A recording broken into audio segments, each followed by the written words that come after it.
Aí, rapaziada, sejam muito bem-vindos a mais um vídeo aqui no canal Dose de Disciplina. Se você não conhece, eu sou dono desse canal e fundador, Léo Nascimento, e apresentador de, até agora, 100% dos quadros, mas vão ter coisas diferentes aqui, então se ligue, que leva um tempo pra gente organizar, mas a ideia do canal é ter um centro, digamos assim, acho que essa é a melhor definição, um centro de desenvolvimento pessoal. Então aqui você vai encontrar tudo no que tange no aspecto de saúde, de qualidade de vida, algumas coisas relacionadas a treinamento também, que é a faculdade que eu escolhi, alguns vlogs, tem a minha série como jogador de futebol, tem muito conteúdo aqui voltado, de uma maneira geral, para desenvolvimento pessoal, algumas coisas um pouco mais pessoais, como esse vídeo. Eu tenho uma história um pouco complexa e eu acho que em alguns momentos eu consigo usar tudo isso que eu passei como um motivo, como informação para vocês. E é o que eu sempre costumo falar. Os meus vídeos eles não são motivacionais, porque motivação é uma coisa que ela vai e acaba, e eu acho que motivação ela não é o que a gente tem que levar para a vida como o motivo principal, né? Eu preciso de motivação acima de tudo. Não, eu acho que acima de tudo a gente tem que ter disciplina. E eu me enxergo como um exemplo de disciplina em muitas áreas da minha vida, por conta de muita coisa que eu passei. Tô estranhando, faz um tempinho que eu não gravo vídeo nesse formato aqui pra vocês. Voltei a usar o microfone, espero que o áudio esteja bom. Mas eu tenho um backup aqui embaixo, caso o áudio não esteja funcionando. E hoje eu queria contar pra vocês um pouquinho de uma maneira um pouco mais simples, né? Eu tenho vídeos que eu já gravei que ficaram um pouco mais longos, mas eu quero simplificar aqui. Eu sempre falo que vai simplificar, mas acaba dando 20 minutos de vídeo. Mas eu quero contar sobre uma parte específica da minha vida, que foi o período em que eu fui diagnosticado com depressão. Então, se você tá nesse vídeo por conta do título, se você tá nesse vídeo porque você tem esse problema, se você sofre com isso, cara, recomendo acima de tudo que você procure ajuda de um psicólogo ou um psiquiatra se necessário, tá? Eu acredito que um psicólogo ele vai te encaminhar para um psiquiatra se for necessário, mas vocês precisam entender acima de tudo que se você tem algum problema com depressão, esse vídeo não é tratamento. Tá, galera? Isso é muito sério que eu tô falando pra você. Procure um bom psicólogo. Você tem também, caso você não tenha condições de pagar por isso, você tem diversos trabalhos sociais que atendem esse público. Mas acima de tudo, procurem um psicólogo. Esse é o recado principal aqui do vídeo. E aí, aproveito também para fazer uma recomendação da minha psicóloga. Hoje eu já não estou mais passando com ela, já tive alta. Mas foi uma psicóloga que eu trabalhei recentemente, né, que me atendeu recentemente, quando eu já não tinha mais problema com depressão, não tive problema, tenho problemas com ansiedade, mas nada que afeta a minha vida. Mas essa psicóloga que foi a Ju, foi a melhor psicóloga das duas que eu passei, foi o trabalho que eu mais me identifiquei, que eu mais gostei, que mais me gerou resultado, e conversei com ela, pedi autorização para ela. O Instagram dela vai estar aqui embaixo, caso você esteja procurando esse tipo de ajuda. Eu acredito que vai valer muito, vale a pena você trocar uma ideia com ela e, se possível e se necessário, marcar uma consulta, tá? Dados todos esses recados, vamos direto ao vídeo, né, Léo? Meu Deus, você fala muito? Sim, eu falo muito, e esse daqui é o meu canal, então se você não gosta de eu falando muito, você tem o direito de sair, você tem o direito de deixar um dislike, mas eu já falei pra vocês que eu quero trazer esses vídeos um pouco mais informais, digamos assim, sabe? Eu não gosto de colocar muita edição, eu não gosto de colocar muita coisa, porque eu acho que se você vir porque o vídeo é bem editado e essas coisas elas são importantes, mas eu quero que você tire daqui o conteúdo e a lição principal. É quase como se fosse um curso, ó, como se você estivesse sentado aqui trocando uma ideia comigo, tá? Galera, ponto principal. Tem até uma foto aqui de quando eu era criança. Com 13 anos, eu perdi a minha mãe. Eu sou filho de pais separados. Eu tô contando um pouco isso porque eu posso fazer um vídeo um dia contando a minha história inteira de vida, se vocês quiserem saber. E acho que seria uma ótima introdução para esse vídeo, mas eu vou tentar simplificar o máximo possível. Eu sou filho de pais separados, eu perdi minha mãe com 13 anos. E por que isso é muito importante, eu acho, com a minha história com a depressão? Porque eu era um moleque que dependia de tudo pra minha mãe. Eu era muito mimado pela minha mãe, mas muito, muito, muito mimado mesmo. E não num sentido ruim, assim, tipo, eu nunca fui de fazer birra, eu nunca dei trabalho, eu nunca fui mimado nesse sentido, sabe? De ser ingrato ou qualquer coisa do tipo, mas eu sempre fui um moleque, né? Um menino, uma criança que dependeu muito da minha mãe. Acho que talvez por só ter ela dentro de casa. Conheço meu pai, tenho um ótimo contato com meu pai, mas eles se separaram quando eu tinha 1 ano, então não é a mesma coisa, né? De você ter o pai e a mãe dentro de casa. E por eu ter esse contato muito próximo, essa dependência da minha mãe, o que é natural, né, com uma criança de 11, 12 anos, aliás, uma criança e um pré-adolescente, acho que é essa a divisão correta, né, de 11, 12, 13 anos, que foi a idade que eu perdi a minha mãe. Porém, eu era um pouco mais, eu reparava que eu era um pouco mais, né, eu era um cara que, às vezes eu apanhava no condomínio que eu morava, às vezes me zoavam na escola e eu chorava, né? Às vezes o professor me dava uma bronca e eu chorava, sabe? Eu era um cara muito frágil, eu era uma criança muito frágil. Acho que essa é a melhor decisão. E eu acredito que isso tenha muito a ver com o que aconteceu depois na minha vida. E a gente vai pular alguns capítulos, né? Eu só tô te dando a introdução porque eu sei que você não entrou aqui pra ver a minha vida, né? E passaram alguns anos da morte da minha mãe, eu mudei de casa, mudei de escola, conheci outros amigos. E em 2016, isso que eu te contei foi em 2014, e aí em 2017, eu passei a ter crises de pânico, eu fui diagnosticado com depressão de grau leve para moderado, apesar de eu não ter esses sintomas, tá? E aí acho que um psicólogo vai ser a melhor pessoa para te explicar isso, caso você sinta isso. Os meus únicos sintomas eram crises de pânico, eu cheguei a ter que tomar ansiolítico no pronto-socorro, ansiolíticos fortes. Eu passei com um psiquiatra que me receitou um remédio para depressão e fiz o uso, se eu não me engano, por 3 ou 6 meses. Acho que 6 meses eu fiz o uso. Relativamente bem, não tive sintomas, o que a gente conhece como depressão, desânimo, essas coisas. Eu não parei de fazer as coisas que eu gostava. Só que o meu problema era ansiedade. Crises de ansiedade sem motivo. Eu não ficava ansioso porque eu tinha uma prova, né? Crises de pânico. Eu acredito que um dos dias, na primeira vez, eu lembro até hoje, a primeira vez que isso me ocorreu, eu tive um problema com uma crise de pânico, meu coração simplesmente acelerou, começou a disparar, eu fui correndo pro pronto-socorro. E depois disso, eu começava a ficar nervoso com medo de morrer, né? Então, eu não sei, eu acredito que possa ter sido um disparo aleatório, uma carga a mais de adrenalina, que pode ter acontecido, eu tava em repouso, mas pode ter acontecido, essas coisas acontecem. E a partir daquele momento, por não saber o que era, eu passei a ficar com medo de sentir aquilo de novo, né? Então, eu lembro que aquele dia eu fui no pronto-socorro e no pronto-socorro eu ficava com muito medo de morrer, sendo que eu fazia exames, conversava com o médico, o cardiologista do pronto-socorro me mostrava, falava, seu coração tá bom, não tem nenhuma arritmia, não tem nenhum descompasso, não tem absolutamente nada, você não tem nada assim, daqui pra baixo, né, digamos assim, você não tem nada que possa te oferecer algum risco de vida, né, algum risco de morte, na verdade, né? Então, isso era uma das coisas que me deixava mais paranoico, assim, sabe, tipo, cara, eu tô sentindo, e se você já teve crise de pânico, se você teve ansiedade, crise de ansiedade, você sabe do que eu tô falando, que você sente um negócio assim absurdo, mas você não tem nada, né? A medicina tradicional, digamos assim, tirando essa parte da psicologia, não diagnostica com nada. E não tô dizendo que seja errado, tá? É que realmente não é a competência deles, né? Eu cheguei no cardiologista falando que tava com o coração acelerado, ele fez exames pro coração e constatou que meu coração tava bom. Então não tinha por que ele me medicar com algo relacionado ao meu coração, né? De fato. E foi passando o tempo, eu lembro que foi uma época que eu cheguei a ficar até um pouco hipocondríaco, acho que eu posso dizer, porque você também já deve ter feito isso. Então, a primeira vez que meu coração disparou, eu procurei no Google o que era e sempre mantive esse tipo de coisa, sempre continuei, né, na realidade. Quando eu sentia que dava alguma coisa, eu olhava no Google e, acho que pode ser isso. Aí, às vezes, eu sentia uma dor de cabeça, eu falava, dor de cabeça com coração acelerado, pode ser isso. Aí, às vezes, sei lá, teve uma época que eu comecei a reparar que quando eu tenho tipo uns riscos na minha vista, assim, umas cobrinhas, alguma coisa assim, umas bolinhas, né? Que eu acho que é natural, porque eu sempre tive isso na minha vida. Só que durante essa época eu cismei que eu tava com um tumor na cabeça, entendeu? Na minha cabeça eu falava, meu, eu devo estar vendo essas coisas porque minha mãe tinha tido isso, né? Minha mãe realmente teve um tumor atrás da cabeça, atrás do olho, que pressionou, se eu não me engano, o nervo óptico dela e isso acabou deixando ela cega de um olho. Não tenho problema de falar sobre isso, tá? Se um dia algum de vocês quiser me perguntar algo sobre no Instagram, pode ficar à vontade. Meu Instagram apareceu aqui embaixo no começo do vídeo. Eu não tenho problema de falar sobre isso. É algo que eu lido super bem. Posso fazer um vídeo também?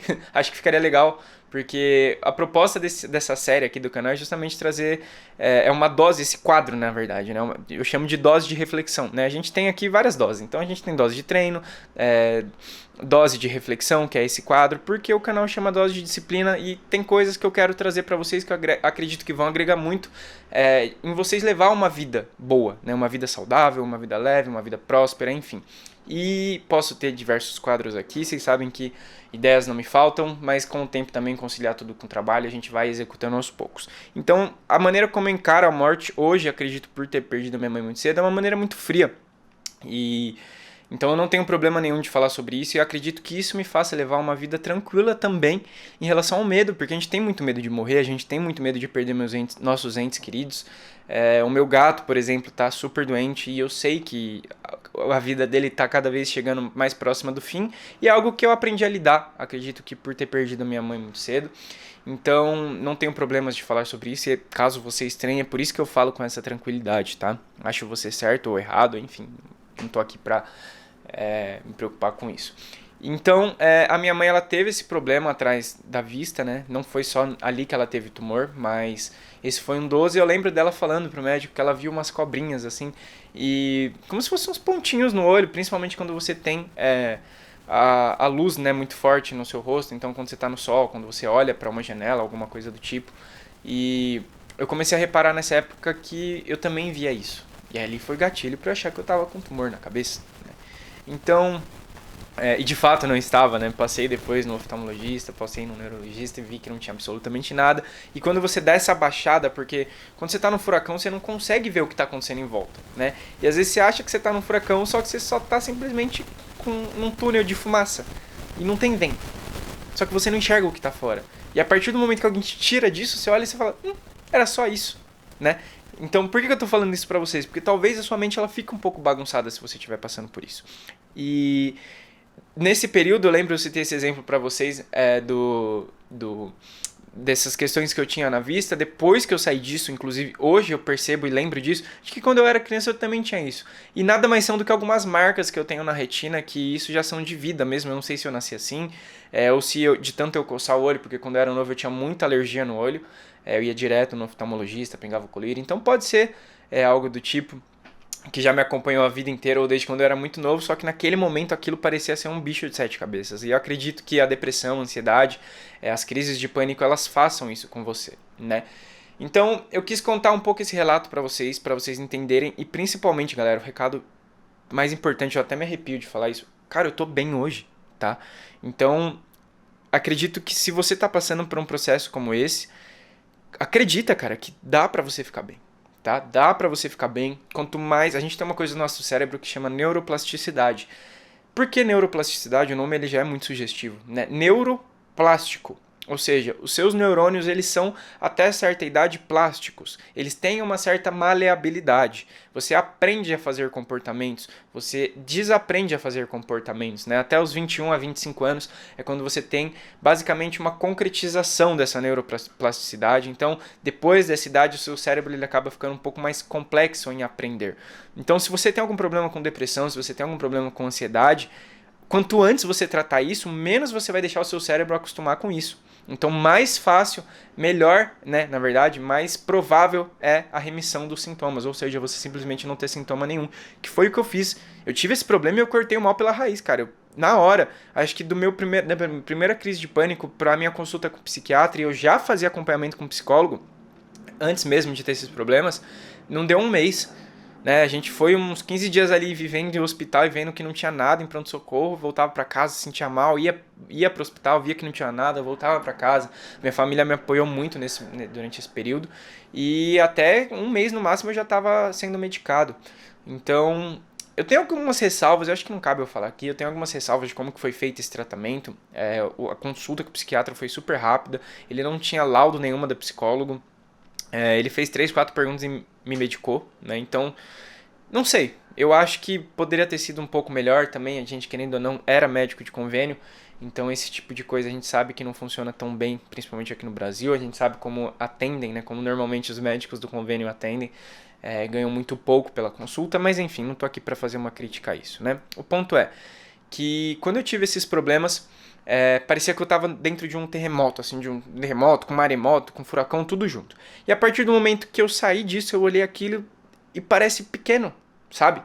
Então, esse é o recado principal do vídeo que eu queria que vocês entendessem, é que, cara, tem cura, tá? Se você tá passando por um problema com esse, tem cura. E aí entra a conclusão do vídeo aqui, né? Você aprende na escola aí que você tem que fazer a introdução, o meio do texto, e você tem que fazer uma conclusão apresentando uma solução ali. E aí eu vou falar o que funcionou pra mim e que eu acredito que funciona pra maioria das pessoas. Como eu já falei, primeiro terapia e, se necessário, psiquiatria, tá? Esse é o primeiro passo, rapaziada. A sua cabeça ela é uma biblioteca e os livros eles estão todos bagunçados. A partir do momento que alguém organiza os livros, você não vai ser mais inteligente por isso, mas se você tem uma biblioteca organizada, você vai saber onde está cada coisa. Isso já é um primeiro passo para você começar a estudar e ser mais inteligente. A sua cabeça funciona assim como? Então, se você tem alguém para organizar a sua cabeça e botar ela num lugar, que seria mais ou menos o trabalho que o psiquiatra, o psicólogo ou o psiquiatra que trabalha com terapia faz, a partir do momento que você organiza a sua cabeça, você tem ali. Você começa abaixo e fala, tá, calma. Foi isso que eu senti que o remédio fez comigo. Tá? Eu não lembro agora o nome.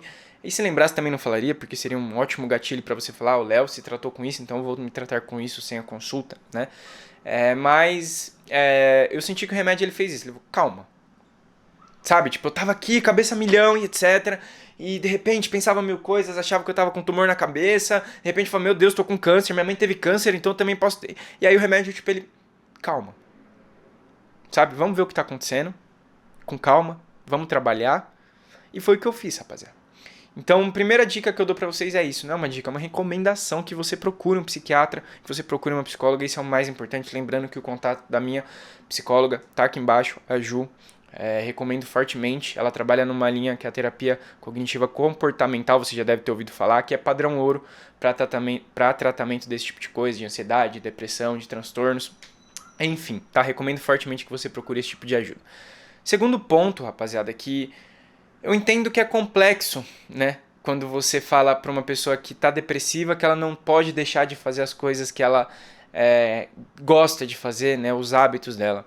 Então, pra mim, e aí já não é mais uma recomendação, eu estou dizendo que funcionou pra mim, e se você tá passando por esse problema, recomendo que você leve isso pra sua terapia e converse com o seu psicólogo se isso vai ser útil pra você, tá? Mas pra mim, duas coisas básicas que, assim, me manteram cabeça, sabe? Organização e manter as coisas que eu gosto de fazer. Tinha vezes que eu não tava afim de sair, mas eu me forçava a sair, tá? Já teve vezes durante esse processo que eu saí sozinho. Eu ia sozinho pro cinema porque eu não me permitia ficar mais do que 7 dias em casa, né? Eu saía pra escola, na época eu ia pra escola, eu ia pra academia, que a gente já vai tocar nesse ponto, mas sair, tipo, pô, adolescência, cara, você precisa sair, você precisa ir pra uma festa, até você entender que não é aquilo que é a vida, né, mas faz parte, eu tive a minha época também. Hoje vocês me veem de sexta-feira à noite assistindo um programa de culinária na GNT, mas eu passei por isso também, eu tive a minha fase de ir pra matinê, de ir pra baladinha, de ir pra carnaval e etc. Eu acho que é importante isso pra um adolescente. Então, se você é jovem, ou se você é mais velho também, manter esses hábitos, né? Não tô falando que se você não sai pra você começar a sair, né? Mas eu saía. Então, tinha vezes que eu não tava afim de sair, às vezes eu não tinha companhia pra sair, mas eu mantive esse hábito. Nem que eu ia sozinho pro cinema, mas eu ia, tá? Eu lembro uma vez muito engraçado, posso contar essa história um dia pra vocês? Lá no Instagram, tá? Me segue lá no Instagram e me manda no dia que eu pedi, que eu abri caixinha de perguntas, eu conto essa história. O dia que eu fui assistir 50 Tons de Cinza sozinho, foi muito engraçado esse dia, tem uma história muito curiosa. Então, rapaziada, isso foi um ponto pra mim principal, assim, não deixar de fazer as coisas que eu gosto de fazer, mesmo naquele momento eu não tendo ânimo pra aquilo, tá? Então eu não tava afim de sair, mas eu saía e aí entra a disciplina, né? É complicado, porque eu sei que vai ter gente que vai falar, Léo, como é que você vai falar pra uma pessoa que tem depressão ter disciplina? Cara, eu tô falando que pra mim funcionou, tá? Então isso pra mim foram dois pontos principais. E organização, porque a sua cabeça ela já tá bagunçada, você não precisa colocar outra bagunça nela.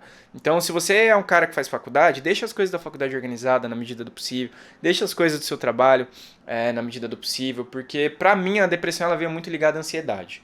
Então um gatilho pra mim pra ansiedade é desorganização com os meus compromissos, é eu acordar um dia e não saber o que eu tenho que fazer. A partir do momento que eu tenho isso tudo colocado na agenda, a partir do momento que eu tenho isso tudo colocado no celular, né, a gente tem, a nossa cabeça ela não foi preparada, não teve essa evolução a nível cognitivo mesmo, a nível fisiológico, para a gente viver a vida que a gente tem hoje com tantos estímulos. A gente tem que se lembrar de muito mais coisas do que a gente tem do que a nossa mente é preparada para se lembrar. E aí que você pode usar o celular, o computador, como está aqui do lado, por isso que eu estou apontando para cá, tá? Isso são ótimos aliados. Isso para mim funcionou muito. Então, o primeiro passo é organização e dentro dessa organização manter as coisas que eu gostava de fazer, tá? Segundo passo, E pra mim, assim, fundamental é a atividade física, né? Vocês sabem que eu me formo em educação física logo logo, tô na faculdade e estudo muito mais por fora da faculdade do que pela faculdade, porque é só os conteúdos da faculdade, pra mim, realmente são poucos, e se você é da minha área, você sabe do que eu tô falando. Mas, cara, não tem junção melhor pra atividade física, tá? Pra depressão do que atividade física e trabalho com terapia. E, se necessário, medicamentoso, né? Tem um artigo muito legal, eu tenho um post lá no meu Instagram, tá fixado naquelas 3 posts que a gente fixa, né, no Instagram. Tá, é um dos primeiros 3 posts lá do meu feed, pode entrar lá, você vai ver de que quando a gente pratica atividade física, a gente tem uma chance de ter depressão muito menor. E se tiver depressão, a chance de você ter os sintomas graves, ele diminuem com a atividade física. E se você tem depressão e tem sintomas, a chance do tratamento ele é muito maior com a atividade física. Então, se você não faz, procure atividade física, sempre com a orientação de um profissional. Se você vai fazer academia, se você vai jogar bola, cara, pelo amor de Deus, você curte jogar aquela bola com seus amigos, não pare de jogar bola com seus amigos, cara. Cara, um futebol salva uma vida, você não tem noção. Para um cara de 30, de 40 anos, que às vezes tem depressão, que, cara, um futebolzinho na quarta-feira com os amigos, tomar aquela cerveja, cara, isso salva a vida. Vocês não têm noção de como isso salva uma vida. Pega o cara que a única atividade física que ele faz é jogar futebol e tira ele dessa porra desse futebol, você vai matar esse cara. Se ele tiver uma predisposição, se ele tiver depressão, se ele tiver problema com ansiedade, se tirou o único dia que esse cara conversava com os amigos, por mais que o álcool seja muito ruim, mas muito ruim para quem tem problemas psicológicos, inclusive depressão e ansiedade, cara, se você tem isso, você deve ficar longe de qualquer tipo de bebida alcoólica, mas para aquele cara, o aspecto social, de estar ali com os amigos, sabe, de estar batendo uma bola e de estar praticando uma atividade física, cara, aquilo pode salvar a vida dele, mano. Então, pelo amor de Deus, cara, se você gosta de jogar sua bola, continua jogando sua bola. Se você gosta de ir pra academia, continua jogando sua academia. Continua indo pra academia, faz esse esforço, que realmente isso é muito importante, tá? Resumindo o vídeo aqui, que eu nem sei quanto tempo tá dando, meu Deus, 22 minutos, eu falei que ia falar rápido. Eu não consigo, galera, eu não consigo. O conteúdo dele tem que ser completo, não consigo, sinto muito. Se você ficou até aqui, obrigado, eu acho, tá? Mas, pra finalizar o vídeo agora, legal que eu falei sem cortes, então se você ficou aqui, você realmente está querendo assistir esse vídeo. E aí eu reforço, rapaziada, tem cura, cara. Depressão, ansiedade, tem cura. A gente não pode aceitar isso, porque eu vejo a galera normalizando isso, sabe? Às vezes um grau leve de ansiedade, que ainda não virou um transtorno, não virou um problema grave, né? Um certo desânimo com a vida, esse tipo de coisa, a galera tolera isso, a galera faz meme, faz piada disso. Isso não é digno de fazer piada, sabe? Às vezes você abre o Instagram todo dia, acordei hoje e tô só um caco, acordei hoje e não sei o que lá. Cara, isso não é normal, tá? Isso não é normal. Você não pode acordar de manhã e tá só um caco. Você precisa tratar isso, tá? Então fica aqui o meu recado, recomendação pra vocês, que vocês procurem um psicólogo, procurem um psiquiatra se necessário. Primeira coisa, cara, terapia. E depois, que foi o que funcionou pra mim, atividade física e organização, tá? Espero que eu possa ter contribuído vocês aqui com um pouco de estudo, mas principalmente a experiência. Tá acabando a bateria do vídeo, então isso é um sinal pra eu terminar esse vídeo. Mas eu espero que eu possa ter ajudado um pouco vocês com a minha experiência. Eu posso falar mais sobre meus problemas com ansiedade. Posso falar mais exatamente como foi esse processo durante a minha vida, esses anos da minha vida que eu fiz esse tratamento com psiquiatra. É só vocês deixarem aqui nos comentários. Me manda mensagem lá no Instagram, no que eu puder ajudar, eu vou estar ajudando. Eu acredito muito que o meu propósito aqui seja sim a educação física, mas acima de tudo, acima do treinamento, acima do esporte, eu acredito que eu trabalho com vidas e eu trabalho com pessoas, né? Então, o que eu puder ajudar no que tange o aspecto saúde, qualidade de vida e performance, porque é uma coisa que eu acredito, seja ela no esporte, seja ela na vida, seja no trabalho, seja no financeiro, seja no estudo, eu vou estar fazendo, tá? Então, espero que vocês tenham gostado do vídeo. Se inscreve no canal, deixa o like se você gostou, comenta o que você achou e até uma próxima.